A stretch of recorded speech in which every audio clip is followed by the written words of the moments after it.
Hello മക്കളെ, first time exam എല്ലാവരും എഴുതി ആഘോഷത്തോടെ ഇരിക്കുകയാണ്. റിസൾട്ട് എല്ലാം വന്നു കഴിഞ്ഞല്ലേ? അപ്പോൾ ഇനി നിങ്ങൾ നേരിടാൻ വലിയൊരു എക്സാമാണ് second time exam.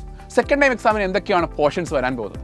Second time എക്സാമിന് വരാൻ പോകുന്ന ഏറ്റവും വളരെ ഇമ്പോർട്ടൻറ്റ് ഐറ്റമാണ് നമ്മുടെ web designing, HTML, JavaScript, web hosting, SQL, DBMS. അപ്പോൾ ഇത്രയും ചാപ്റ്റേഴ്സാണ് സെക്കൻഡ് ടൈം എക്സാമിന് വരാൻ ചാൻസ് ഉള്ള ചാപ്റ്റേഴ്സ് എന്ന് പറയാം. വേണമെങ്കിൽ ഒരു ചാപ്റ്റർ വേണമെങ്കിൽ കൂടാൻ ചാൻസ് ഉണ്ട്.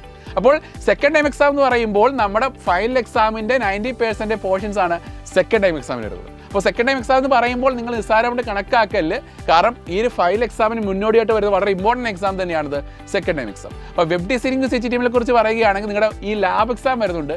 ഈ ലാബ് എക്സാമിന് ഏറ്റവും വളരെ ഇമ്പോർട്ടൻ്റ് ആണ് ഈ വെബ് ഡിസൈനിങ് HTML. അതിനകത്തുള്ള കൂടുതൽ പ്രോഗ്രാംസുകളാണ് ലാബ് എക്സാമിന് വരാറുള്ളത്. അത് കഴിഞ്ഞിട്ടുള്ള ഏറ്റവും വളരെ ഇമ്പോർട്ടൻറ്റ് ചാപ്റ്ററാണ് SQL, DBMS.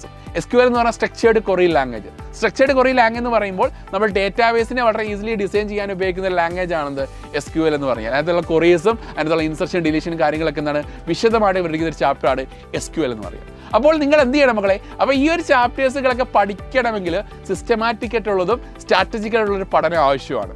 അപ്പോൾ ഓരോ ചാപ്റ്റർ വൈസ് എക്സാംസുകൾ, ചാപ്റ്റർ വൈസ് കണ്ടന്റ് പഠിപ്പിക്കുക, മോഡൽ ക്വസ്റ്റ്യൻ പേപ്പർ, അപ്പോൾ ഈ കാര്യങ്ങളെല്ലാം നിങ്ങൾക്ക് വേണം. അപ്പോൾ അതിനായിട്ട് നിങ്ങളൊരു ബെസ്റ്റ് സ്റ്റഡി ബാച്ചിലോട്ട് ജോയിൻ ചെയ്യണം. അതിനാണ് നിങ്ങളുടെ മുന്നിൽ അഗ്നി ബാച്ച് ഉള്ളത്. അപ്പോൾ ഇതുവരെ അഗ്നി ബാച്ചിൽ ജോയിൻ ചെയ്ത മക്കളുണ്ടെങ്കിൽ വേഗം തന്നെ അഗ്നി ബാച്ചിലോട്ട് ജോയിൻ ചെയ്യുക. എല്ലാവർക്കും ഓൾ ദി ബെസ്റ്റ്.